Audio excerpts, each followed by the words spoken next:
ओम शांति। मुरली शब्द कोश कंटिन्यू करते हैं। भंडारा अर्थात रसोई घर। भंबट माना विस्फोट होना। तुम बच्चे समझते हो कभी भी लड़ाई लग सकती है। थोड़ी चिंगारी लगी तो भंबट मच जाने में देरी नहीं लगेगी। भट्ठी अर्थात गहन तपस्या। भरी उठाएंगे माना झुकना, सेवा करना। मेहनत करते हैं कि बच्चे स्वर्ग में चल ऊंच पद पाए, नहीं तो पढ़े लिखे के आगे जाकर भरी उठाएंगे। भान माना एहसास या ज्ञान। भस्मासुर अर्थात एक राक्षस का नाम है। भस्मासुर अपनी तपस्या से भगवान शिव से एक वरदान प्राप्त करता है और अपनी विकारी दृष्टि के कारण अपने सिर पर हाथ रखकर खुद को जला लेता है। भासना अर्थात अनुभूति या आभास होना। भीति अर्थात आशा, आकर्षण। याद की यात्रा से ही ताकत मिलती है और विकर्म विनाश होते हैं, तो ये भी एक भीति लिख देनी चाहिए। भुट्टू माना गवार, मूर्ख या बुद्ध। भू भू करना अर्थात लगे रहना। भाड़ा माना किराया या फल। बाबा कहते हैं हमें कि नौधा भक्ति करने से भावना का भाड़ा दे देते हैं। भुगरे अर्थात चने। शिव बाबा पर भल शरीर भी फूम देते हैं तो भी मिलते भुगरे हैं। वर्षा तो मिल ना सके। भक्ति में भले सब कुछ अर्पण करते, शरीर भी त्यागते, काशी कलवट भी खाते, तो भी भुगरे मिलते। वर्षा ना मिल सके जब तक पहचाने न तब तक। भोगना माना अनुभव करना, कष्ट पीड़ा को अनुभव करना। हरेक के सिर पर अनेक जन्मों के विकर्मों का बोझ है। हिसाब किताब की भोगना है, जिसे योग बल से ही चुकतू करना है। मखमल माना मुलायम और कोमल कपड़ा। मगज अर्थात दिमाग। मगरूर अर्थात घमंडी, जिसे गुरूर हो। मगरूर बच्चे देहाभिमान में आकर मुरली को डोंट केयर करते हैं।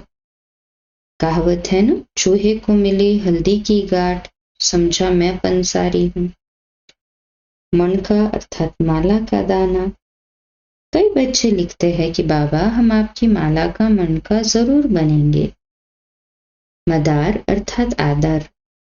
सारा मदार पवित्रता पर है, इसलिए संभाल करनी है कि पतित के अंग से अंग न लगे।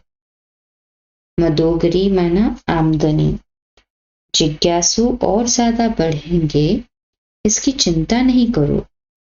मदोगरी भी बहुत बढ़ेगी, इसकी भी चिंता नहीं करो। मध्याजीभव माना लक्ष्य और वर्षे को याद करना।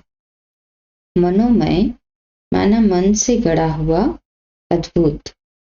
स्टोरी हमेशा मनोमय बनाते हैं, जैसे बाइस्कोप, नाटक आदि बनाते हैं। श्री भगवद गीता ही है सच्ची। मरजीवा माना बाहरी दुनिया से मरकर ईश्वरीय परिवार में जन्म लेना। मरजीवा बने हो तो सब कुछ भूल जाओ। एक बाप जो सुनाते हैं वही सुनो और बाप को याद करो। तुम ही संग बैठूं, तुम ही संग खेलूं, तुम ही संग खाऊं, तुम ही संग रास लड़ाऊं। मर्तबा अर्थात पद। पढ़ाई से मर्तबा मिलता है, खेलकूद से नहीं। मलूक अर्थात फरिश्ता या शिकारी। हम मलूक बन अपने माशूक के साथ घर जाएंगे, बाकी सब खलास होना है। परमात्मा शिव बाबा अभी श्रीमत दे रहे हैं, हम मुरली सुनते हैं और उसको धारण करते हैं, तो फरिश्ते बन ऊंचे उड़ते हैं, फिर परम धाम जाते हैं और परम धाम जाने के बाद फिर सतयुग में आते हैं ना। परंतु दुनिया वाले भगवान को न पहचानने कारण जाएंगे तो सही, शिव बाबा साथ तो ले जाएंगे सभी को, पर वो परम धाम में रहेंगे, मुक्ति में और बाकी जो बाबा को जानते हैं, पहचानते हैं, पुरुषार्थ करते हैं, नंबरवार पुरुषार्थ अनुसार सतयुग और त्रेता में जन्म लेते हैं। अच्छा, इसी को कल कंटिन्यू करेंगे। रात्रि क्लास 8:45 बजे। कल सुबह अमृत वेला मेडिटेशन 3:30 से 4:30। प्रातः मुरली क्लास 4:45 बजे। ओम शांति। शुभ दिवस।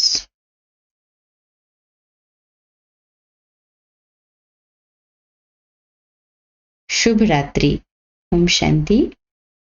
वैसे तो हमारे लिए संगम युग का हर दिन शुभ ही है और अमृत वेला है बेहद की। ओम शांति।